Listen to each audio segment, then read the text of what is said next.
दोस्तों नमस्कार, स्वागत है एक बार फिर से देश और दुनिया की तमाम बड़ी खबरों में। यदि आपने अभी तक चैनल को सब्सक्राइब नहीं किया है तो कृपया चैनल को लाल बटन दबाकर सब्सक्राइब करें और घंटी बटन भी दबा दें। ये पहली बड़ी खबर है। पीएम मोदी ने कांग्रेस और बीआरएस पर बोला जबरदस्त हमला। बोले तेलंगाना में पहली बार आ रही बीजेपी सरकार। दरअसल प्रधानमंत्री नरेंद्र मोदी ने कहा कि उन्हें तेलंगाना में हर जगह यही सुनाई दे रहा है कि इस बार प्रदेश में भारतीय जनता पार्टी की सरकार आ रही है। करीमनगर में एक जनसभा को संबोधित करते हुए पीएम मोदी ने कहा कि मैं जहां भी जाता हूं मुझे एक ही गूंज सुनाई देती है कि तेलंगाना में पहली बार बीजेपी सरकार बनने जा रही है। उन्होंने कहा कि बीजेपी ने वादा किया है कि तेलंगाना का पहला मुख्यमंत्री पिछड़ा वर्ग से होगा। पीएम मोदी ने कांग्रेस और बीआरएस को परिवारवाद पार्टी करार देते हुए कहा कि इस तरीके की पार्टियां कानून व्यवस्था को भी बर्बाद कर देती हैं। उन्होंने कहा कि कांग्रेस जब सत्ता में थी तब हर दिन बम धमाके होते थे और आज भी कांग्रेस जहां सत्ता में है वहां पीएफआई जैसे आतंकी संगठनों को बढ़ावा मिलता है। पीएम मोदी ने कहा कि भाजपा ने आतंकवाद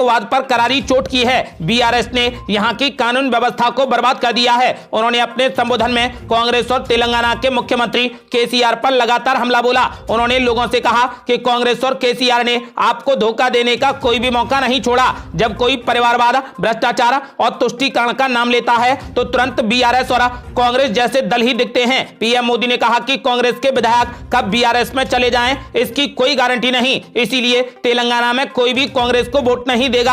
कांग्रेस पार्टी को वोट यानी फिर से केसीआर की सरकार आने की संभावना। पीएम मोदी ने कहा कि इनको सत्ता से बाहर करने का एक ही तरीका है, कमल का बटन दबाना और बीजेपी का मुख्यमंत्री बनाना। आपको बता दें कि पीएम मोदी ने बीआरएस और कांग्रेस पार्टी पर जबरदस्त हमला बोला और कहा कि तेलंगाना में पहली बार बीजेपी की सरकार बनने जा रही है।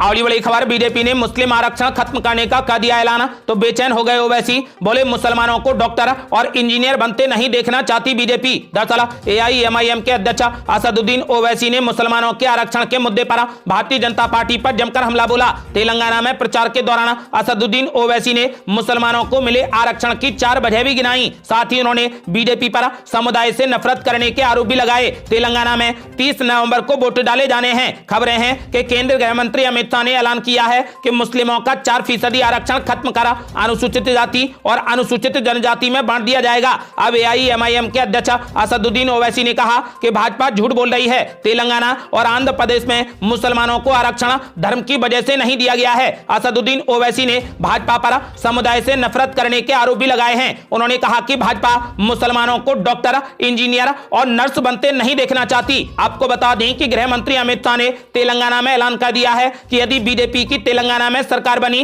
तो मुस्लिमों का 4% आरक्षण खत्म कर दिया जाएगा और इसे अनुसूचित जाति और अनुसूचित जनजाति में बांट दिया जाएगा। अगली बड़ी खबर, राशन पानी के साथ चंडीगढ़ बॉर्डर पर जुटे सैकड़ों किसान, दिल्ली जैसे बड़े प्रदर्शन की तैयारी। दरअसल फसलों के एमएसपी सहित अपनी अन्य मांगों को पूरा करवाने के लिए पंजाब और हरियाणा के हजारों किसानों ने चंडीगढ़ सीमा पर डेरा डाल दिया है। चंडीगढ़ में 26 से 28 नवंबर तक किसानों का बड़ा प्रदर्शन चलेगा। पंजाब के किसानों ने मोहाली में डेरा जमाया है तो हरियाणा के किसानों ने पंचकुला को अपना ठिकाना बनाया है। यहाँ से किसान चंडीगढ़ में प्रवेश करेंगे। हालांकि चंडीगढ़ सीमा पर भारी संख्या में पुलिस, रैपिड एक्शन फोर्स और आधे सैनिक बल तैनात किए गए हैं। पंजाब के किसान मुख्यमंत्री आवास और राजभवन तक कूच करने का ऐलान भी कर चुके हैं। किसान संगठन अपनी पूरी तैयारी के साथ में पहुंचे हैं। वो अपने साथ में राशन पानी तक लेकर आए हैं। किसानों के इतने बड़े स्तर पर प्रदर्शन से निपटने के लिए चंडीगढ़, पंचकुला और मोहाली में सुरक्षा व्यवस्था कड़ी कर दी गई है। चप्पे चप्पे पर पुलिस बल तैनात है। चंडीगढ़ मोहाली सीमा पर पंजाब पुलिस ने बैरिकेडिंग की है। यहाँ बड़ी संख्या में पुलिस के जवान तैनात हैं। चंडीगढ़ सीमा पर यूटी पुलिस और अर्धसैनिक बलों की तैनाती की गई है। वाटर कैनन, आंसू गैस और दंगा विरोधी टीम की विशेष तैनाती है। पंचकुला में 10 कंपनियों के 900 पुलिस कर्मियों को तैनात किया गया है। 12 स्थानों पर पुलिस ने नाके लगाए हैं और सभी नाकों पर 3 लेयर सुरक्षा की गई है। हरियाणा के किसान पंचकुला में 3 दिन का महापड़ाव कर रहे हैं। किसानों के साथ में कर्मचारियों ने भी अपनी ताकत झोंक दी है। किसानों को केंद्रीय ट्रेड यूनियन और कर्मचारी फेडरेशन का भी साथ मिला है। उधर पंचकुला के सभी चौक चौराहों पर भारी पुलिस बल तैनात किया गया है। अगली बड़ी खबर, तेलंगाना का रण जीतने के लिए कांग्रेस पार्टी ने चल दिया मास्टर स्ट्रोक। कर्नाटक से तेलंगाना आई मंत्रिमंडल की पूरी फौज। दरअसल तेलंगाना विधानसभा चुनाव में बड़ी जीत दर्ज करने के लिए कांग्रेस पार्टी ने अपनी पूरी ताकत झोंक दी है। पार्टी बीआरएस को सत्ता से बेदखल करने में कोई भी कोर कसर बाकी छोड़ना नहीं चाहती। यही वजह है कि उसने अपने सभी बड़े नेताओं को तेलंगाना में चुनाव प्रचार में उतार दिया है। चुनाव प्रचार के आखिरी दिन आज सोनिया गांधी भी रोड शो करके वोटरों को लुभाने की कोशिश करेंगी। लेकिन इन बड़े नेताओं के बीच में कांग्रेस पार्टी ने तेलंगाना में एक नए फॉर्मूले पर काम किया है जो उसके लिए ट्रंप कार्ड साबित हो सकता है। दरअसल कांग्रेस पार्टी ने यहां के वोटरों को अपनी तरफ खींचने के लिए कर्नाटक के मुख्यमंत्री Siddaramaiah, deputy CM DK Shivakumar समेत लगभग पूरे मंत्रिमंडल को ही चुनाव प्रचार में उतार दिया है। कर्नाटक सरकार का 75% मंत्रिमंडल तेलंगाना में चुनावी प्रचार संभाले हुए है। कर्नाटक में कांग्रेस पार्टी ने बीजेपी को बड़ी शिकस्त दी थी। इसके अलावा उसकी 5 गारंटियां भी वहां काफी चर्चित रही। इसी योजना को अपनाते हुए कांग्रेस पार्टी ने अब तेलंगाना में भी 6 गारंटियां पेश कर दी हैं। मुख्यमंत्री सिद्धारमैया और उप मुख्यमंत्री डीके शिव कुमार समेत करीब 10 मंत्री प्रचार कर रहे हैं। आपको बता दें कि फिलहाल कांग्रेस पार्टी ने तेलंगाना में अपनी सरकार बनाने के लिए पूरी ताकत झोंक दी है। अगली बड़ी खबर, असदुद्दीन ओवैसी और केसीआर पर जमकर बरसे गृह मंत्री अमित शाह। बोले असदुद्दीन ओवैसी के डर से मुख्यमंत्री केसीआर ने मुस्लिमों को दे दिया 4% आरक्षण। यदि बीजेपी सत्ता में आई तो कर देंगे खत्म। दरअसल केंद्रीय गृह मंत्री अमित शाह ने मुख्यमंत्री के चंद्रशेखर राव और असदुद्दीन ओवैसी पर जमकर हमला किया। उन्होंने कहा कि केसीआर और ओवैसी ने ओबीसी, एससी और एसटी के लिए कोई भी काम नहीं किया है। तेलंगाना के हुजूराबाद में चुनावी रैली को संबोधित करते हुए गृह मंत्री अमित शाह ने कहा कि ओवैसी के डर से केसीआर ने अल्पसंख्यकों को 4% आरक्षण दे दिया। उन्होंने कहा कि यदि हम सत्ता में आए तो हम 4% मुस्लिम आरक्षण को खत्म कर देंगे और इसका लाभ ओबीसी, एससी और एसटी को देंगे। गृह मंत्री अमित शाह ने दावा किया कि कोई नहीं चाहता कि केसीआर फिर से सत्ता में वापसी करें। बीजेपी के वरिष्ठ नेता अमित शाह ने फिर से वादा किया है कि बीजेपी सत्ता में आई तो पिछड़े वर्ग से आने वाला शख्स मुख्यमंत्री बनाया जाएगा। अमित शाह ने कहा कि बीआरएस को वीआरएस देने का समय आ गया है और उनके वाहन को भी गैरेज में भेजने का समय आ गया है। गृह मंत्री अमित शाह ने कहा कि कांग्रेस, बीआरएस और एआईएमआईएम तीनों वंशवादी पार्टियां हैं और आरोप लगाया कि ये तीनों ही पार्टियां भ्रष्टाचार में विश्वास करती हैं। इन्हें वोट देने का मतलब भ्रष्टाचार को वोट देना है। गृह मंत्री अमित शाह ने कहा कि तेलंगाना में सत्तारूढ़ बीआरएस और कांग्रेस पार्टी के बीच में केसीआर को फिर से मुख्यमंत्री बनाने के लिए एक बड़ा सौदा हुआ है। उन्होंने कहा कि उसके बाद केसीआर बाद में राहुल गांधी को प्रधानमंत्री बनने में मदद करेंगे। अमित शाह ने कहा कि मैं आपको यह बताना चाहूंगा कि प्रधानमंत्री का पद खाली नहीं है और 2024 में भी नरेंद्र मोदी ही प्रधानमंत्री बनने जा रहे हैं। अगली बड़ी खबर, तेलंगाना की रैली में जमकर गरजे पीएम मोदी। बोले केसीआर करना चाहते थे बीजेपी से गठबंधन, भ्रष्ट नेताओं को जेल भेजने का लिया संकल्प। दरअसल प्रधानमंत्री नरेंद्र मोदी ने बड़ा दावा किया है। उन्होंने कहा कि मुख्यमंत्री केसीआर बीजेपी से गठबंधन करना चाहते थे लेकिन हमने ये होने नहीं दिया। पीएम मोदी ने तेलंगाना के महबूबाबाद में चुनावी रैली करते हुए कहा कि केसीआर को बीजेपी की बढ़ती हुई ताकत का एहसास बहुत पहले हो गया था। लंबे समय से केसीआर इस कोशिश में थे कि किसी भी तरह बीजेपी से दोस्ती कर लें। जब वो एक बार दिल्ली आए थे तो मुझसे मिलकर भी केसीआर ने यही रिक्वेस्ट की थी, लेकिन बीजेपी तेलंगाना के लोगों की इच्छा के खिलाफ कोई भी काम नहीं कर सकती। उन्होंने ऐसा दावा पहले भी कई बार किया है। उन्होंने आगे कहा कि जब से बीजेपी ने केसीआर को मना किया है तब से बीआरएस बौखलाई हुई है और मुझे गाली देने का कोई भी मौका नहीं छोड़ रही। हमारी पार्टी तेलंगाना को बीआरएस के चंगुल से छुड़वाने की अपनी जिम्मेदारी समझती है। पीएम मोदी ने निशाना साधते हुए कहा कि बीआरएस चीफ केसीआर ने यहां जो भी घोटाले किए हैं सत्ता में आने पर बीजेपी सरकार उन सभी की जांच करवाएगी। पीएम मोदी ने कहा कि बीआरएस के भ्रष्ट लोगों को जेल भेजने का हमने संकल्प लिया है। पीएम मोदी ने दावा किया है कि तेलंगाना के लोग केसीआर सरकार को उखाड़ फेंकने के लिए अब कमर कस चुके हैं। कुछ लोग तेलंगाना में कांग्रेस को लेकर भ्रम भी फैला रहे हैं, लेकिन सच्चाई यही है कि तेलंगाना को बर्बाद करने में कांग्रेस और केसीआर बराबर के पापी हैं। इस कारण तेलंगाना के लोग एक बीमारी को हटाकर दूसरी बीमारी को प्रवेश नहीं दे सकते। उन्होंने कहा कि ये बात मैंने यहां हर जगह देखी है। पीएम मोदी ने जनता से बीजेपी के पक्ष में मतदान करने की भी अपील की है।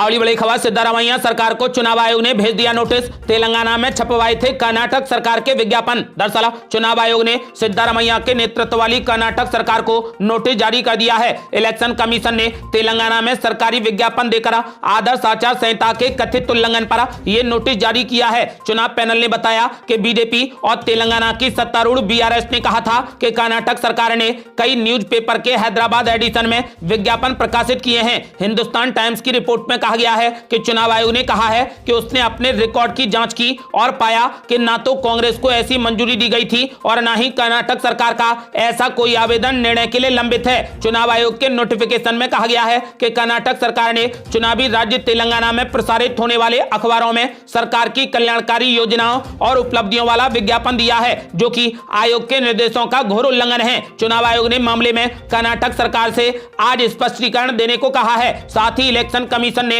सिद्धारमैया सरकार को तेलंगाना में ऐसे विज्ञापन के प्रकाशन को तुरंत रोकने का भी साफ निर्देश दिया है। इसके अलावा आयोग ने राज्य सरकार को यह बताने के लिए भी कहा है कि चुनाव आचार संहिता के उल्लंघन के लिए सूचना और जनसंपर्क विभाग के प्रभारी सचिव के खिलाफ कार्रवाई क्यों नहीं की जा रही। अगली बड़ी खबर, केसीआर ने तेलंगाना में मुस्लिमों के लिए अलग से आईटी पार्क बनाने का किया ऐलान, तो केसीआर पर जमकर भड़क गए डीके शिव कुमार। दरअसल तेलंगाना में चुनावी घोषणाओं का दौर तेज है। इस बीच यहां के मुख्यमंत्री केसीआर ने भी कुछ अहम घोषणाएं की हैं। इनमें मुसलमानों के लिए एक आईटी पार्क का भी ऐलान किया गया है। इसको लेकर वरिष्ठ कांग्रेस के नेता और कर्नाटक के deputy CM DK Shivakumar ने ऐतराज जताया है। डीके शिव कुमार ने साफ शब्दों में कहा कि आप ऐसा कैसे कर सकते हैं। गौरतलब है कि तेलंगाना में मुसलमानों को लेकर सियासत काफी तेज है। भाजपा ने तो घोषणा कर रखी है कि वो चुनाव जीतने के बाद यहां मुसलमानों को मिलने वाला 4% आरक्षण खत्म कर देगी, तो वहीं बीआरएस और कांग्रेस पार्टी ने मुसलमानों को लुभाने के लिए बड़ी बड़ी घोषणाएं की हैं। तेलंगाना में केसीआर द्वारा मुसलमानों के लिए अलग आईटी पार्क बनाने की घोषणा पर कर्नाटक के deputy CM DK Shivakumar ने आपत्ति जताई है। वरिष्ठ कांग्रेस के नेता डीके शिव कुमार ने कहा कि ऐसा कैसे संभव है, आप अल्पसंख्यकों के लिए आईटी पार्क कैसे बना सकते हैं। उन्होंने कहा कि मैंने आज तक नहीं सुना कि देश में इस तरीके की कोई पॉलिसी अमल में आई हो। आप युवाओं के लिए योजनाएं बना सकते हैं, महिलाओं के लिए कर सकते हैं, लेकिन आप जाति के आधार पर भेदभाव नहीं कर सकते। डीके शिव कुमार ने कहा कि यह दिखाता है कि केसीआर ने खुद को कितना कमजोर कर लिया है। उन्होंने कहा कि आप अल्पसंख्यकों और शेड्यूल कास्ट को आगे बढ़ा सकते हैं, लेकिन आप उनके लिए अलग से पार्क नहीं बना सकते।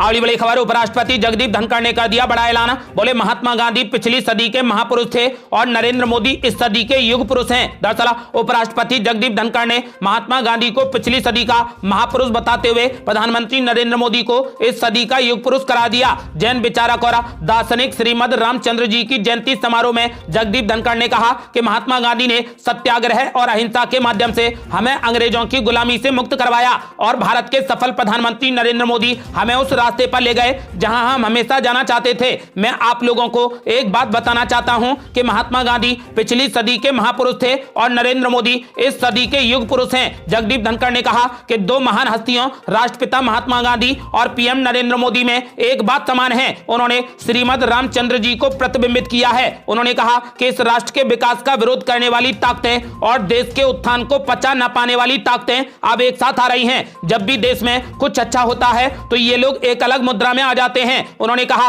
कि ऐसा बिल्कुल नहीं होना चाहिए। आपको बता दें कि जगदीप धनखड़ ने कहा कि महात्मा गांधी पिछली सदी के महापुरुष थे और नरेंद्र मोदी इस सदी के युग पुरुष हैं। अगली बड़ी खबर, मुख्यमंत्री अशोक गहलोत ने कर दिया बड़ा दावा। बोले राजस्थान में कांग्रेस पार्टी को मिलेगा पूर्ण बहुमत, बीजेपी पर लगाया भड़काऊ भाषण देने का आरोप। दरअसल राजस्थान में विधानसभा चुनाव के नतीजे 3 दिसंबर को जारी होंगे। इससे पहले राजस्थान में किसकी सरकार बनेगी, इसे लेकर अटकलें जारी हैं। दोनों ही पार्टियां राज्य में अपनी अपनी सरकार बनाने का दावा कर रही हैं। राजस्थान के मुख्यमंत्री अशोक गहलोत ने एक बार फिर विश्वास जताते हुए कहा कि राजस्थान में कांग्रेस पार्टी को पूर्ण बहुमत मिलेगा। इसी के साथ उन्होंने बीजेपी पर भी जमकर हमला बोला। मुख्यमंत्री अशोक गहलोत ने आरोप लगाया कि बीजेपी नेताओं ने प्रचार अभियान में भड़काऊ भाषा का इस्तेमाल किया और धर्म कार्ड खेलने की कोशिश की, लेकिन लोगों ने उन्हें खारिज कर दिया। राजस्थान की 200 में से 199 सीटों पर शनिवार को वोट डाले गए और मतगणना 3 दिसंबर को होगी। अशोक गहलोत ने यहां संवाददाताओं से कहा कि उनके केंद्रीय नेताओं की भाषा तो दंगे भड़काने वाली थी, लेकिन जनता ने उनकी परवाह नहीं की और जनता उनके भड़काने में नहीं आई। मुख्यमंत्री अशोक गहलोत ने ऐलान कर दिया है कि इस बार कांग्रेस पार्टी फिर से रिवाज बदलकर अपनी सरकार बनाएगी।